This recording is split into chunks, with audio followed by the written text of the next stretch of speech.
You know what Amanda said at brunch today? My wife's voice dripped with satisfaction as she swirled her wine glass. She said I could do so much better than you. I looked up from my laptop, my fingers frozen over the keyboard.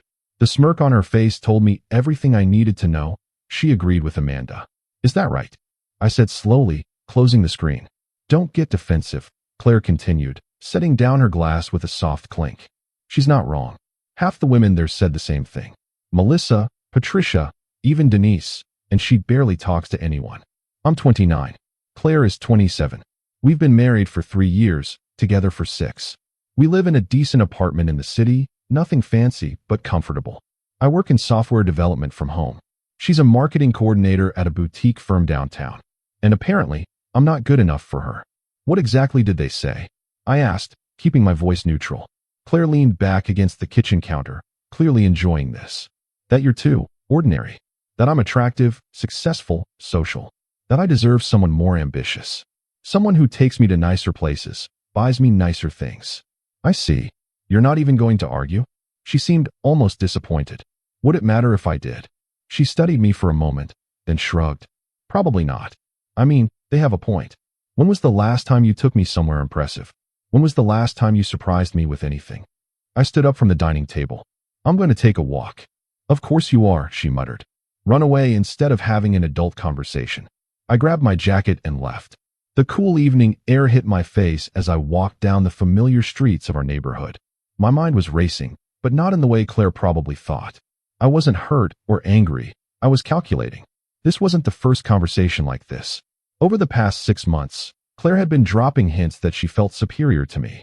Small comments about my job being just coding. Comparisons to her friends' husbands who were doctors, lawyers, entrepreneurs. The way she'd joke about trading up at parties. I'd ignored it, thinking it was insecurity or her friend's influence. But tonight, seeing that smirk, hearing the satisfaction in her voice, something clicked. She wanted me to feel small. She wanted me to beg, to prove my worth, to chase her validation. I pulled out my phone and made a call. Hey, stranger. Trevor's voice came through warm and familiar. Been a while. Trevor had been my college roommate and was now a divorce attorney. We'd stayed close, meeting for basketball every few weeks. Yeah, sorry about that.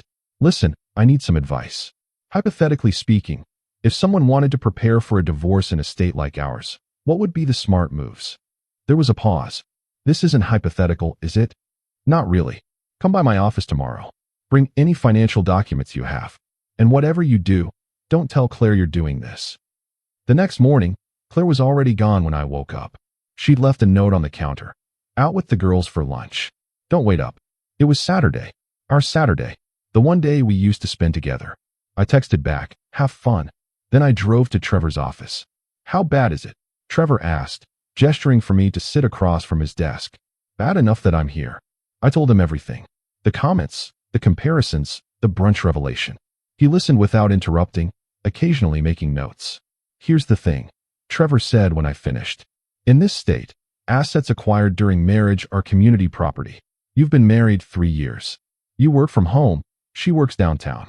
Any joint accounts? One checking, one savings. Credit cards. In both our names. Car loans. Mortgage. We rent. 2 car payments. Both in our names, but I make both payments from our joint account. Trevor leaned back in his chair. You said you work in software development. What exactly do you do? I'm a senior developer for a tech company. I also do freelance consulting on the side. How much freelance? It varies. Maybe 40, 50,000 a year extra. Does Claire know about all of it? I hesitated. She knows I freelance. I don't think she knows how much. Where does that money go? Separate account. I opened it before we got married. Used it for investments, emergency fund, that kind of thing. Trevor's eyebrows rose. How much are we talking? Around 200,000, give or take. He whistled low. And she has no idea? I don't hide it. She's never asked. She's never been interested in our finances beyond having access to the joint account for shopping. Okay, here's what you need to understand. Anything you earn during the marriage, she's entitled to half of in a divorce. That includes your freelance income, even if it's in a separate account. Even then. But, he held up a finger. There are ways to protect yourself. First, we need to establish exactly what's yours from before the marriage. Second, we need documentation of everything. Third, you need to be smart about this. No sudden moves, no transferring money, nothing that looks like you're hiding assets. So what do? You prepare. Quietly. Get copies of everything. Bank statements, tax returns, investment records. Document her spending patterns from the joint account. Keep a journal of these conversations she's having with you. And whatever you do, don't let on that anything's changed. You mean stay with her while planning to leave? I mean protect yourself before you make any moves. If you file for divorce tomorrow without preparation, you could lose a lot more than you need to. Give me 2 weeks to review everything and put together a strategy. I left Trevor's office feeling strange. Not sad, not angry, just resolved. Claire came home that evening tipsy and giggly. You'll never believe what happened at lunch, she said, kicking off her heels. What's that? Melissa's husband bought her a BMW. A brand new X5. Just because. She looked at me expectantly. That's nice for Melissa. That's it. That's all you have to say. I shrugged. What do you want me to say, Claire? I don't know. Maybe that you'd like to do something nice for me too? Do you need a new car? That's not the point. She threw her hands up. The point is making the gesture. Showing you care. Showing everyone else that you care. Showing everyone else. I repeated. That's what this is about. Oh, don't start with your judgmental tone. Yes, showing everyone else matters. Perception matters. Image matters. Why is that so hard for you to understand? It's not hard to understand. I just don't care about it the way you do. I turned back to her. What conversation do you want to have, Claire? You've made it clear how you feel. You're embarrassed by me. Your friends think you can do better. You agree with them. So what exactly are we talking about here? She faltered. I'm expressing my feelings. That's what couples do. No, couples communicate about problems they want to solve together. You're not trying to solve anything. You're trying to make me feel bad. So I'll what? Work harder to impress your friends? Buy you a BMW I don't think we need? Become someone I'm not. Maybe I'm trying to inspire you to be better. Or maybe you're trying to justify something you've already decided. Her face went pale. What's that supposed to mean? Nothing. Forget it. Good night, Claire. I left her standing in the kitchen. Over the next 2 weeks, I became a detective in my own marriage. I started actually paying attention to Claire's phone habits. How she'd smile at texts and quickly lock her screen when I walked by. How she'd suddenly started working late more often. How she'd become intensely interested in her appearance, new workout routines, new clothes. I wasn't snooping. I was observing. I also started documenting everything, just like Trevor suggested. I took screenshots of our bank statements, showing the joint account activity. Claire had spent $6,000 in the past month alone. Designer handbags, expensive dinners with friends, a spa weekend. I compiled all my financial records from the separate account, including statements going back to before our marriage, showing the initial deposit and growth pattern. I recorded dates and times of our conversations, writing down what was said as accurately as I could remember. And I waited. Trevor called me on day 13. I've reviewed everything. We need to meet. You've been smart about this, Trevor said, spreading documents across his desk. The separate account, the documentation trail, the fact that you can prove the initial capital came from before the marriage. But there's something else. What? Your joint account statements. Look at the withdrawal pattern from the past 60 days. I looked. There were multiple withdrawals, small ones, $300 to $500 each, all marked as cash withdrawals from ATMs. Claire did those. I assume so. You didn't. No, I barely use cash. That's $8,000 in cash withdrawals over 2 months. Any idea what she's spending it on? A cold feeling settled in my stomach. No, could be anything. Could be she's saving it somewhere. Could be she's spending it on someone.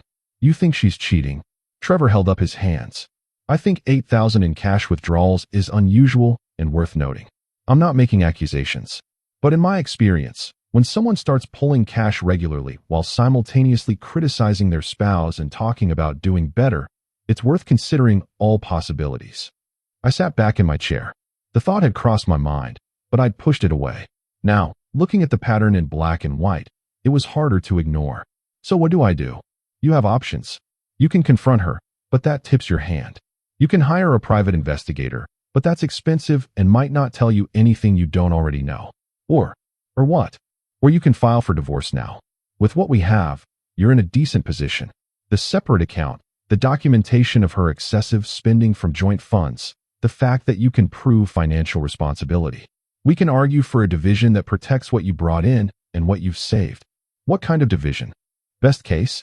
You keep the separate account minus some community property claims, split the joint accounts 50-50, and walk away. She'll fight it, of course. She'll want more. But we have a strong case for showing that you've been the financially responsible party and that the separate account should be treated differently given its origin and your pattern of maintaining it separately.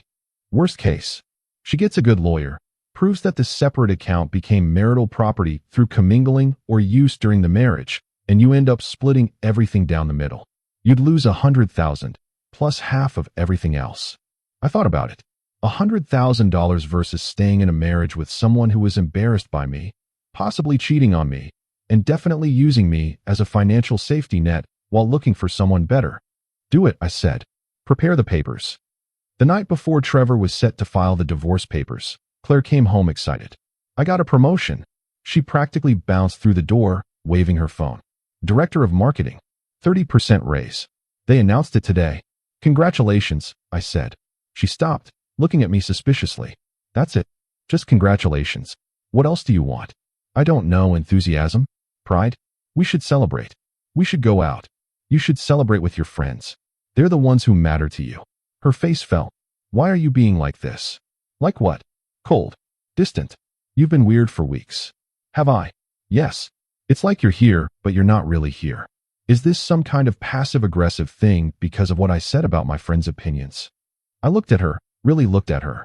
She was beautiful, successful, vibrant, and absolutely convinced that she deserved better than me, while simultaneously depending on me to maintain the lifestyle she wanted. Claire, let me ask you something. When you think about our future, what do you see? She blinked. What kind of question is that? A simple one. What do you see? I see.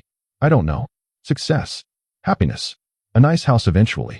Maybe kids someday. The usual things. And am I in that picture? Of course you are. Why would you ask that? Because for weeks you've been telling me I'm not good enough. That your friends think you can do better. That you're embarrassed by me. So I'm wondering why I'm still in your future at all. She sat down on the couch, suddenly serious. Look, I know I've been hard on you lately. But that's just me pushing you to be better. To want more. I do it because I believe in you. No. You do it because you want to feel superior while having financial security. You want a husband you can brag about while I pay the bills. That's not fair, isn't it? When was the last time you asked about my work? When was the last time you showed interest in anything I do? She was quiet. When was the last time you contributed to our joint account instead of just spending from it? I contribute. My paycheck goes in there. Half your paycheck. The other half goes to your personal account, which you spend on yourself. So, you have your own money too. Which I save. For us. For emergencies. For our future. Oh, please. You save it so you can feel superior, like you're so responsible, and I'm just frivolous. There it was again. Projection. Turning her behavior into my fault. I'm going to bed, I said. You know what? Claire stood up, her face flushed. Maybe my friends are right. Maybe I can do better. Maybe I should. Maybe you should try. She looked shocked that I'd agreed. What's that supposed to mean? It means exactly what it sounds like. If you think you can do better, go ahead and try. I'm not stopping you. You're calling my bluff. I'm not calling anything. I'm telling you the truth. You want someone better? Go find them. Maybe I will. Okay. She stared at me, waiting for me to back down, to get upset, to fight for her. When I just stood there calmly, something shifted in her expression. You don't even care, do you? I care that you're unhappy. I care that our marriage has become you listing my flaws and me defending my existence. I care that we've turned into this. But am I going to beg you to stay and appreciate me? No, Claire. I'm not going to do that. She grabbed her purse and keys. I'm staying at Melissa's tonight. Be safe. The door slammed behind her. I texted Trevor. She's staying at a friend's. Tomorrow's still good. His response came quickly. Perfect. I'll file first thing in the morning. Once she's served, don't engage beyond what's necessary. Let me handle everything. I slept better that night than I had in months. Claire came home the next afternoon while I was in the middle of a video call for work. She waited, impatiently tapping her foot, until I finished. We need to talk, she announced. Okay. I thought about what you said last night. And you're right. We've been in a bad place. But I don't want to give up on us. I want to work on things. Why the change of heart? Because despite everything, I love you. And I think we can fix this if we both try. What would fixing it look like to you? Therapy, maybe. Better communication. Both of us making more effort. I nodded slowly. That's interesting timing. What do you mean? The doorbell rang. "Are you expecting someone?" Claire asked. "In a way." I opened the door to find a process server. "Delivery for Claire Anderson." Claire's face went white as she took the envelope. Her hands shook as she opened it and pulled out the divorce petition. What is this?" "Divorce papers." "I can see that." "Why? When did you?" "I filed this morning." She looked between me and the papers, her expression cycling through shock, disbelief, and finally anger. "This is a joke, right? This is you trying to scare me." "It's not a joke. But I just said I want to work on things. I just said I love you. 3 minutes ago, you said that. After weeks of telling me I'm not good enough. After thousands of dollars in mysterious cash withdrawals. After staying out late and being secretive with your phone. After telling me your friends think you can do better and agreeing with them. The cash is, I was saving it. For a surprise for you." "Claire, stop." "No, really. I was going to plan a trip for us, somewhere nice, to make up for everything." "With $8,000 in cash? Without mentioning it once? While simultaneously telling me I never take you anywhere nice?" She had no answer for that. "Who is he?" I asked quietly. "What? There's no one. How can you accuse me of that?" "I'm not accusing. I'm asking. And your reaction is telling me I'm right." Tears started streaming down her face. "There's nothing happening. I swear. There's a guy at work. Daniel. He's been friendly. We've gotten coffee a few times. But nothing happened. Yet. It wouldn't. I wouldn't. But you thought about it. You compared me to him. You let your friends convince you that you deserved better. You were keeping your options open while keeping me as a safety net. That's not true. Then explain the cash.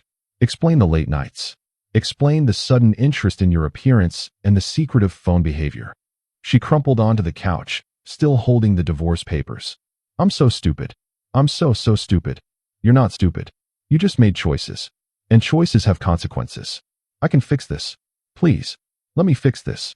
Claire, you told me last night that maybe you should try to do better. So do it. Find someone who lives up to your standards. Find someone your friends approve of. Find someone who makes you feel proud. I don't want someone else. I want you. Now you do. Now that you realize I'm actually leaving. But yesterday? Last week? Last month? You wanted someone better. I was wrong. I was insecure and stupid, and I let my friends get in my head." I sat down across from her. "Do you know what the saddest part is? I would have done anything for you. I worked my ass off, saved money, tried to build a life for us. And you looked at all of that and decided it wasn't impressive enough for brunch conversation. I know, and I'm sorry. I believe you're sorry. But sorry doesn't fix this. Sorry doesn't change the fact that you were embarrassed by me. That you were probably planning your exit while keeping me around for financial stability. The promotion, my raise, we can live better now. I can contribute more. We can have the life I was talking about. Except I don't want that life. I don't want to spend money to impress your friends. I don't want to live for other people's approval. And I definitely don't want to be with someone who only appreciates me when faced with losing me." She wiped her eyes, smudging her makeup. "So that's it. Years together, our marriage, everything we built, just gone. You tore it down, Claire. Brick by brick, comment by comment. I'm just acknowledging what you already destroyed. I don't accept this." She stood up, clutching the papers. "I'm going to fight this. I'm not just going to let you walk away. That's your right. My lawyer's information is in those papers." "Your lawyer? How long have you been planning this?" "Long enough to be prepared." The realization hit her. "You've been playing me, acting normal while preparing to leave. I've been protecting myself while hoping I was wrong about you. Turns out I wasn't." The next few weeks were brutal. Claire hired an expensive attorney and came after everything.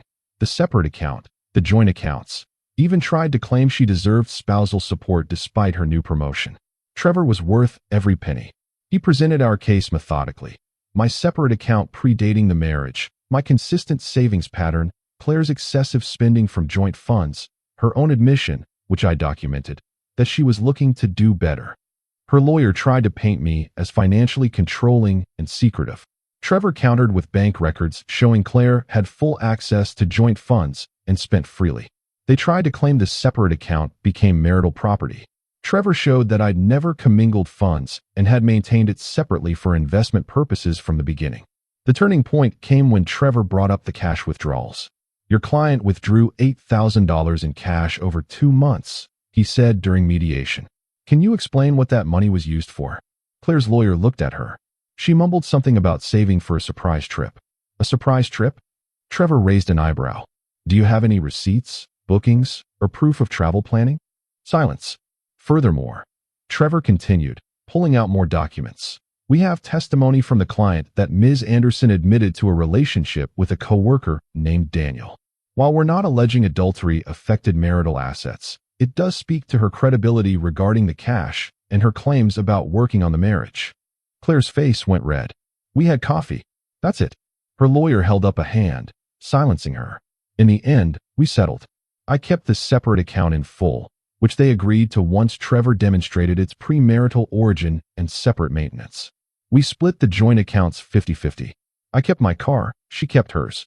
No spousal support on either side. Claire signed the papers with tears streaming down her face. 6 months later, I was having coffee with Trevor at our usual spot when I saw Claire walk by outside with a man. He looked like a corporate type. Expensive suit, styled hair, confident walk. Is that Daniel? Trevor asked, following my gaze. Probably. You okay? I watched them for a moment. Claire was laughing at something he said, her hand on his arm, that same sparkle in her eyes she used to have with me. Yeah, I said, meaning it. I'm okay. She looks happy. She probably is. He looks like everything she wanted. Someone impressive to show off. And you? I thought about it. I'd thrown myself into work, taken on more freelance projects, traveled a bit. I'd reconnected with friends I'd neglected during the marriage. I'd started going to the gym, not to impress anyone, but because I wanted to. I'm good. Really good, actually. No regrets. About the divorce? None. About the marriage? Some. I wish I'd seen the signs earlier. I wish I'd valued myself enough to leave sooner. You think she regrets it? Probably not. She got what she wanted, someone who fits the image she needed. I hope he makes her happy. Very mature of you. Or maybe I just realized that letting her go was the best thing I could have done for both of us. She gets to live the life she wants, and I get to stop auditioning for a role I never wanted to play. Trevor raised his coffee cup. To doing better. I clinked my cup against his. To doing better. As I walked home that evening, I thought about Claire's smirk that night when she told me everyone thought she could do better. The satisfaction in her voice. The certainty that she had me right where she wanted me. She'd been so sure I'd fight for her, beg her to stay, prove my worth. Instead, I'd let her believe she'd won. Let her think I'd accepted her judgment. And then I'd ended things on my terms, in a way she never expected. Sometimes the best revenge isn't fighting back. It's walking away with your dignity, your assets, and your self-respect intact. I pulled out my phone and texted my friend group. Anyone up for basketball this weekend? 3 immediate yes replies came back. Yeah, I was doing just fine.